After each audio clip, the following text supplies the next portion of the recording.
I Danmark findes der ca. 230.000 frivillige bloddonorer, som hvert år leverer blod til landets hospitaler. Vi vil undersøge folks holdning til bloddonationer og komme ned ind i en blodbank og se, hvordan det er, man egentlig gør. Jeg er bloddonor, men jeg synes, det er en vanvittig god idé, fordi der er mangel på blod. Specielt hvis man har en lidt speciel blodtype, så er det jo et spørgsmål om liv og død. Kan det være. Så det må sådan ligesom være det primære. Hej, jeg er bloddonor. Det synes jeg er en god idé, fordi vi kan hjælpe andre mennesker på den måde. Det synes jeg er dejligt, at vi har et samfund, hvor sådan et system kan fungere. Nemlig, det er jeg ikke lige nu, men jeg tænker på, måske jeg skal gøre det. Hvor det hjælper til samfundet, og den anden, det er måske sundt for din egen krop også. Jeg er ikke bloddonor, fordi jeg ikke har nok blod i kroppen, men jeg synes, det er en rigtig god idé med bloddoneri, så det med nok blod i kroppen til at give til andre, som har brug for det, kan hjælpe dem. Så jeg er for bloddoneri.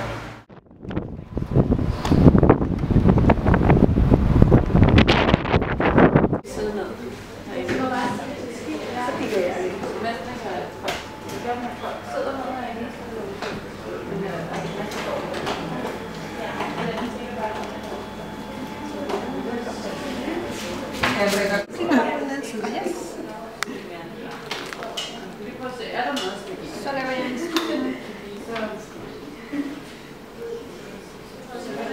Sådan. Du må godt slappe af i den. Du skal bare slappe af.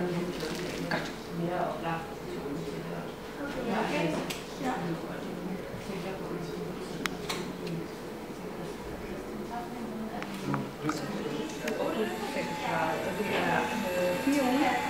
Pronto, sugerir com canal.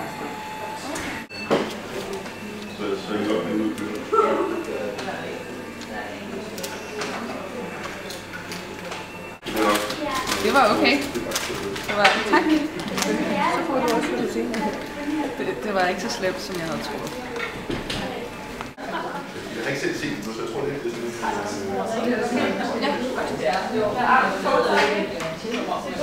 sådan.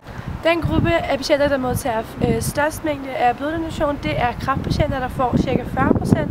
Så er de patienter med hjerte-kar- og lungesygdomme, der modtager ca. 20%. Ved at donere blod kan man altså redde omkring 3 patienters liv, og der er hvert år brug for 25.000 nye bloddonationer. Der er ca. 860.000 registrerede organdonorer i Danmark, men ved dødstilfælde kræver det også nogle gange familiens tilladelse. Det er derfor stadig vigtigt, at folk melder sig som organdonorer, da der er 500 mennesker på venteliste, og det jo potentielt kunne være enhver, der pludselig stod og havde brug for et nyt organ. Jeg er ikke organdonor, men det er egentlig en fejl. Fordi det føler jeg egentlig, at alle burde være. Som udgangspunkt, når man bliver født, skulle være organdonor. Og så hvis man ikke ønsker det, så skulle man egentlig selv gå ind og aktivt sige nej tak til at være organdonor. Jeg er organdonor. Jeg har registreret mig på internettet. Og det er fordi, jeg synes lige så godt, folk kan få glæde af mine organer, hvis de kan bruges til noget, når jeg ikke er her længere. Frem for at de bare skal brændes væk eller graves ned et sted.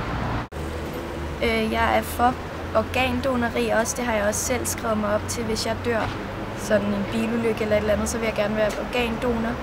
Fordi jeg synes, at det er godt, at ens død kan skabe liv et andet sted. Organ? Okay. Det er lidt svært at tage, men hvis det er nogen, for eksempel min familie og mine venner, det er brug for det, så det kan jeg godt. Ellers, det vil jeg ikke. Det siger jeg gerne.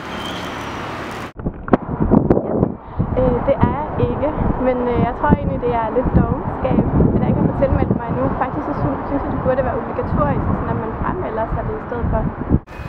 Mange er altså for obligatorisk organdonation, men spørgsmålet er, hvorfor folk så tøver alligevel. Vi har snakket med Christina fra Etisk Råd om sagen. Jeg tror, at folk tøver med at blive organdonorer, fordi det er besværligt at melde sig til donorregisteret.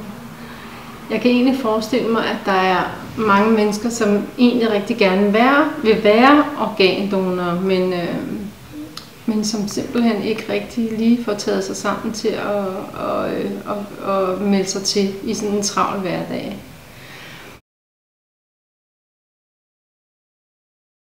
Min personlige holdning til det er, at jeg går helt klart ind for formodet samtykke. Altså at vi alle sammen er med i et organregister fra når vi bliver født. Grunden til, at man ikke entydigt er med i, hvorfor er det så ikke sådan i Danmark allerede? Det er fordi, der er en del mennesker, der ikke mener, at staten skal gå ind og bestemme over folks kroppe på den måde. At de allerede, at når man bliver født, så bestemmer staten på den måde over, at hvis man dør eller får hjernedødskriteriet, at de så kan gå ind og bestemme over kroppen og tage organer ud. Det er der rigtig mange mennesker, som ikke. Så på trods af den store opbakning til både organ- og bloddonation, er der stadig hvert år mangel på frivillige til det.